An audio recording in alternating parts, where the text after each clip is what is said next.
Bonjour mes amis gamers. Alors petite vidéo improvisée, c'était pas prévu au programme. Sigrun est tombé en low level hier et je me suis dit que c'était le bon moment pour faire une vidéo YouTube pour vous présenter un petit peu ce défi qui sort de l'ordinaire et qui a été le plus grand défi de ma vie.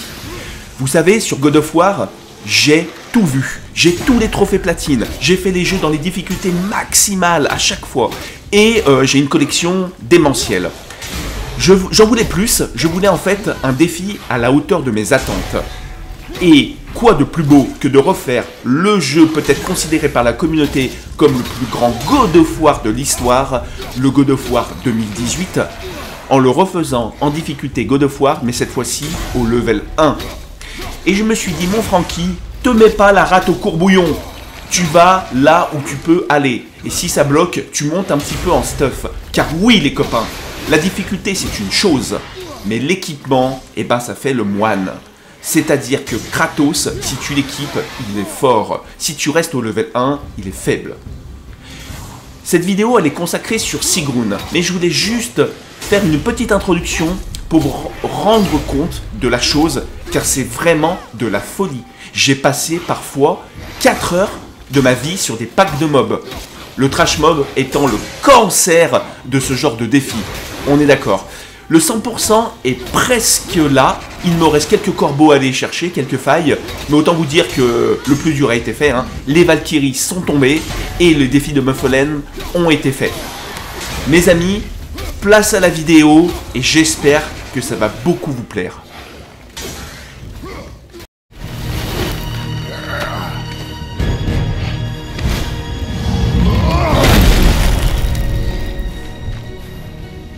How incredibly disappointing.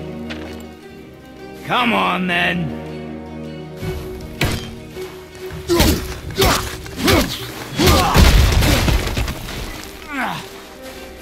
Point.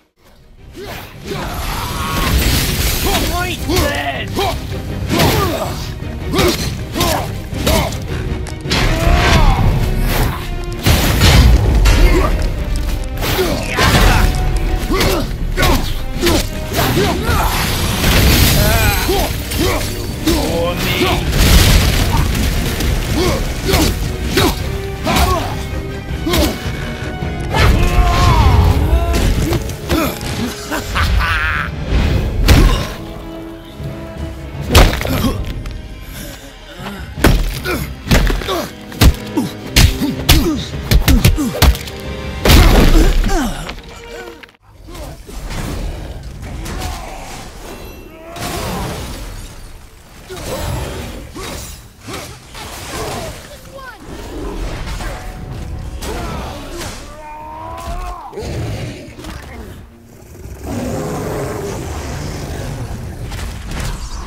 Il y a une sorte de enrage.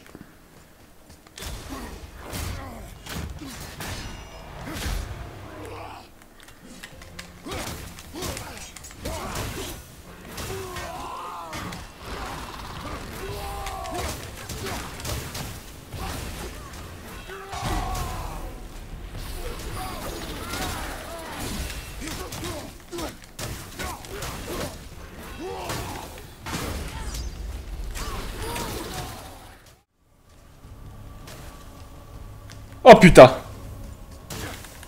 Enculé, je t'ai eu! Allez! GG. Ah ouais, et puis là...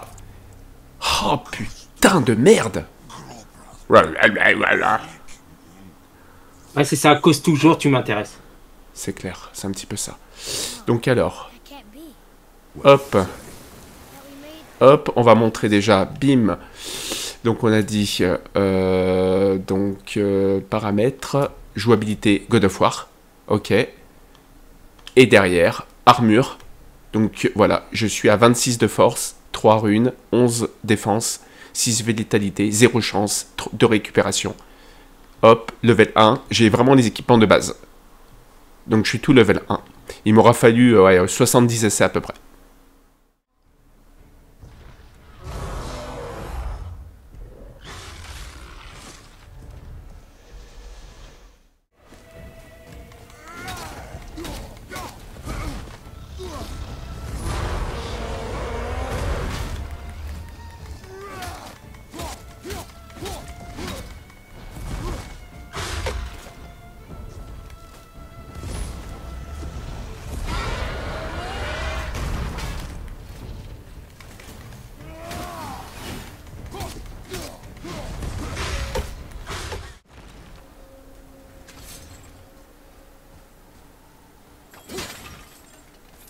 Is this the bridge Freya spoke of? No, we're still on the Realm Travel Bridge. We're after the Bridge of the Damned. The dead use it to cross into their permanent home, the city of Helheim. The Bridgekeeper who minds admission, he's the one we want. Just follow this bridge. Should lead us straight to him.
Hell's known for...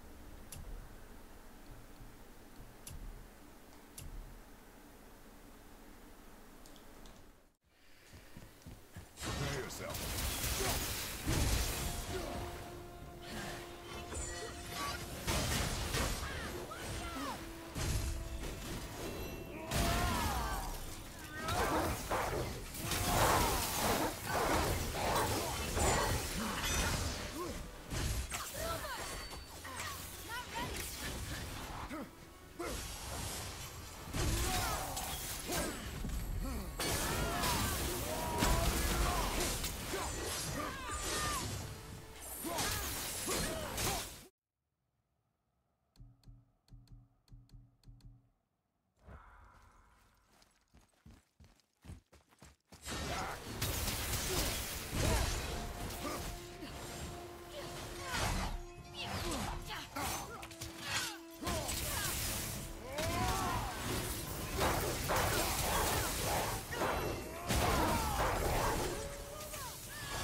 Alors mes amis, nous voilà en plein gameplay, en direct. Et avant de lancer le combat final contre Sigrun, je vais vous expliquer un petit peu le défi que je me suis lancé. Bien entendu, la Valkyrie est affrontée en difficulté maximale, d'accord? Alors, on fera peut-être une petite analyse de ces patterns pour vous montrer à quel point certains sont très chauds. Et qu'est-ce que je me suis interdit? voyez, Kratos, il a deux types d'armes. Les lames du chaos, arme mythique de Kratos, et la hache, de Léviathan. En fait, pour God of War Ragnarok, je m'étais lancé le défi de tuer Gna, la Valkyrie finale, juste avec les lames du chaos. D'accord? Je me suis dit, bon, cette fois-ci, c'est l'origine de tout là, fais-le avec la hache. D'ailleurs, c'est le premier opus où la hache apparaît. Mais je me suis imposé d'autres restrictions. C'est-à-dire que, vous avez dû voir dans mes combats, j'utilisais les attaques runiques, qui font énormément de dégâts. Par exemple, là, j'augmente ma puissance de la hache, et je suis une masterclass. Pour les lames, c'est pareil. Bah! Ça, tous ces coups-là que vous voyez, eh ben, ce sont des attaques runiques qui sont très puissantes et qui reviennent très régulièrement dans le combat. Donc non seulement j'ai utilisé que la hache, donc interdiction de prendre les lames qui ont quand même une sacrée portée. Je l'ai vu contre Gna, hein. Le combat contre Gna était plus simple parce que j'utilisais les lames du chaos. À la hache, tu es obligé de coller ton adversaire au corps à corps. Ok? Et donc pas d'attaque runique. Donc voilà, ce sont vraiment des défis. En termes d'équipement, on le verra, je suis resté en fait en low level. Alors j'ai monté, hein, level 6, level 7. Vous voyez en haut à droite, je suis 7, un quart à peu près. Donc ce qui veut dire que Sigrun reste avec une barre orange. Orange, je suis en sous-équipement. Je suis en low level par rapport à elle. Le level 1, je l'ai tenté, c'est bien trop difficile pour moi. Peut-être un jour, hein. Mais là, déjà, il y a entre 13 et 15 minutes de combat. Vous allez voir, c'est assez intense. Autre chose, les flèches d'Atreus. Je me suis autorisé les flèches. Par contre, regardez, je me suis interdit de lancer son attaque spéciale des loups, qui fait énormément de dégâts et de dégâts d'étourdissement également. Donc, juste les flèches de base. La hache de base, et c'est tout, en étant en low level. Les esquives, la roulade, esquive de corps. Si tu fais une roulade, des fois c'est punitif. Le mieux c'est juste d'esquiver à la feinte de corps. C'est plus facile à dire qu'à faire. Sur certains patterns, on est parfois obligé de s'envoler. Enfin de rouler quoi. Place au combat. Place au combat final. Alors, avant de lancer vraiment le combat final, je voulais lancer une des vidéos que j'ai faites, un replay, d'un des nombreux essais. J'ai fait 375 essais, 17 heures de combat. Hein. Donc pour vous expliquer un petit peu la difficulté de la chose, on pourra mettre des fois des stops. Alors déjà, comme je vous avais évoqué, la barre est orange, c'est-à-dire que je suis en low level. Ok ? Première attaque, ça, c'est une tuerie sans nom. Si je suis à portée, je n'ai aucun moyen d'esquiver cette attaque. Je suis obligé de lancer ma hache rapidement pour justement l'étourdir. Sinon, c'est one shot. Donc là, ce combat, il attaquait fort. Hein.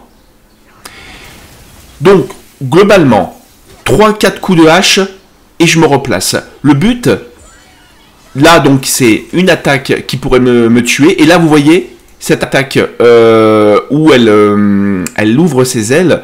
En fait, l'indication que j'ai, c'est qu'il y a un cercle rouge qui apparaît. Donc là, elle m'attaque, j'esquive. Et là, bim, je suis obligé de faire un demi-tour. Si je reste en face d'elle, je suis aveuglé. Et je suis dans une brume noire. Je ne meurs pas, mais ça me fait très très mal. Donc les coups d'aile classiques, soit en esquive, soit au bouclier. Moi, j'ai choisi le bouclier. Alors, là, c'est, voilà, typiquement, je recommence le combat parce que je sais que je me suis fait avoir. Quand elle s'envole, il faut être d'une rapidité, les copains. Mais d'une rapidité, je vous cache pas que c'est inhumain. Il y a des fois, j'ai esquivé ces attaques à l'ultra instinct. Donc on va revoir un petit peu. Alors voilà, donc ça c'est une attaque d'estoc. C'est-à-dire que c'est son attaque la plus célèbre. Hop, elle attaque. Si tu n'esquives pas, tu es one shot. Là, on dirait que c'est anodin quand elle met ses ailes et ses boucliers. Mais non, si tu restes plus de 2 secondes ou 3 secondes sans rien faire, elle te fait une attaque d'onde de choc qui te one-shot. Donc tu as intérêt d'être très réactif. Donc les coups d'aile classiques. Voilà, donc quand elle va, elle revient. Donc là, elle me jette des projectiles qu'il faut que j'esquive ou que je pars au bouclier. Le fameux demi-tour, ok.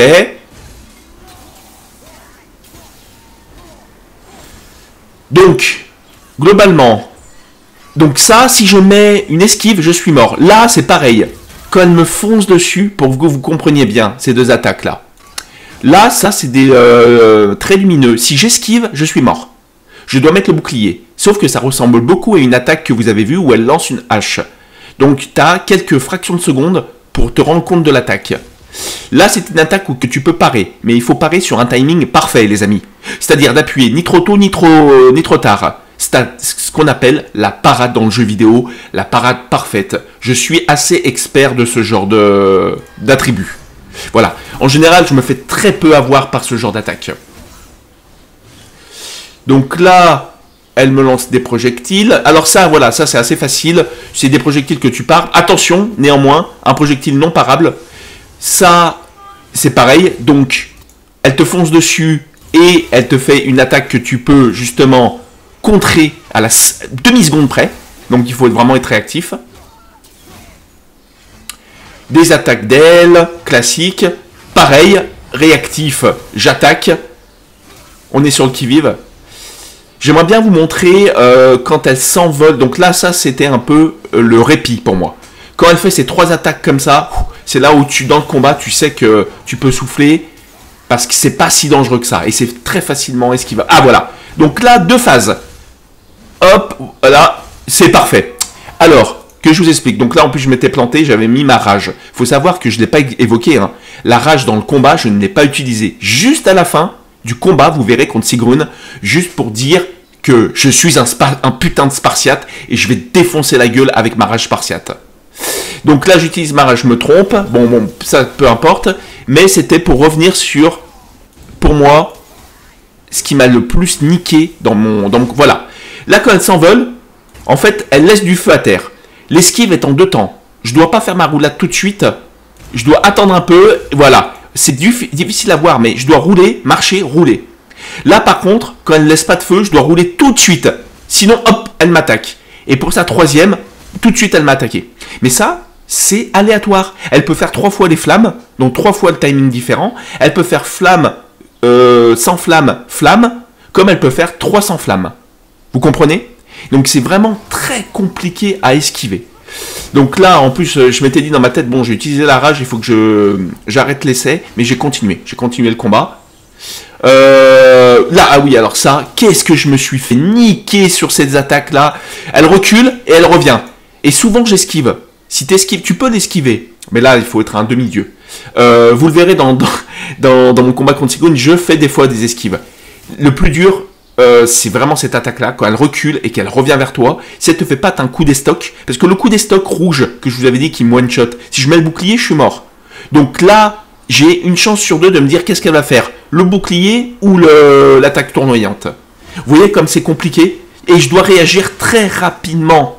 Donc là, je sais, bim, voilà, cette attaque-là, si je mets le bouclier, je suis mort. Donc là, il faut que je sois réactif pour lui ouvrir ses ailes. On continue. Là, elle m'attaque, bim, parade tout de suite. Là, je mets le bouclier, d'accord, j'ai compris. Je me tourne, ok, donc je sais que là, elle va redescendre. Bon, après, c'est une histoire d'apprendre ses patterns. Elle a une vingtaine de patterns différents, qu'elle lance un peu aléatoirement. Pas utiliser ta rage, et ainsi de suite. Ah oui, ça, c'est une attaque assez facile à esquiver. Elle ne l'avait pas fait encore. Enfin, voilà. J'ai pris un gros plaisir à affronter cette Valkyrie, qui est considérée quand même, par le ChatGPT, en plus de ça, comme l'un des boss... Peut-être le boss. Ah là oui, elle avait disparu. Ah oui, il y avait eu un bug. Ah excellent. Et là je m'étais dit putain non mais sérieux. Et elle est réapparue comme par magie. Donc qui est considéré par la communauté comme le boss le plus difficile du jeu vidéo à affronter en mode God of War, hein, bien sûr, en difficulté max. Donc dès que tu te mets un peu de contrainte, je vous laisse imaginer l'enfer que c'est. Merci mes copains d'avoir regardé cette vidéo. Bon bah maintenant il y a encore les 13-15 minutes de combat à regarder. Je vous mets la run en entière de ce combat le plus légendaire de toute ma vie de gamer. Merci les copains.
Thank you, friends.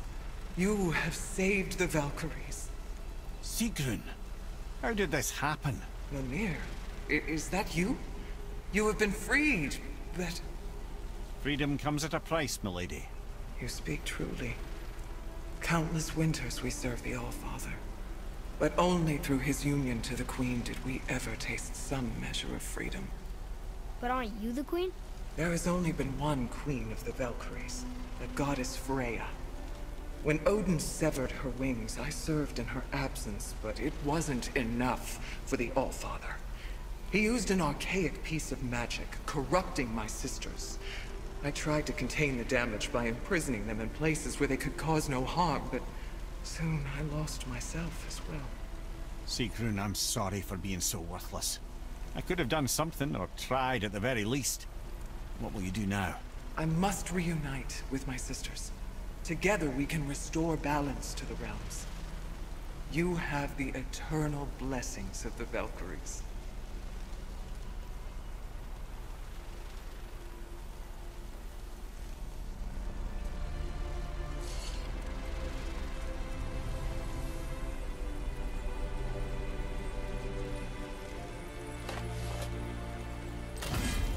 Well, we did it, I suppose.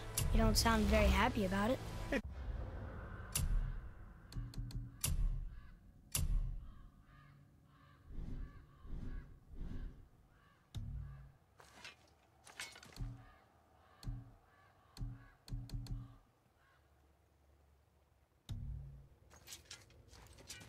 It's difficult to be happy about anything when you're a reanimated head. I'm grateful we were able to set the Valkyries free, but so much of it...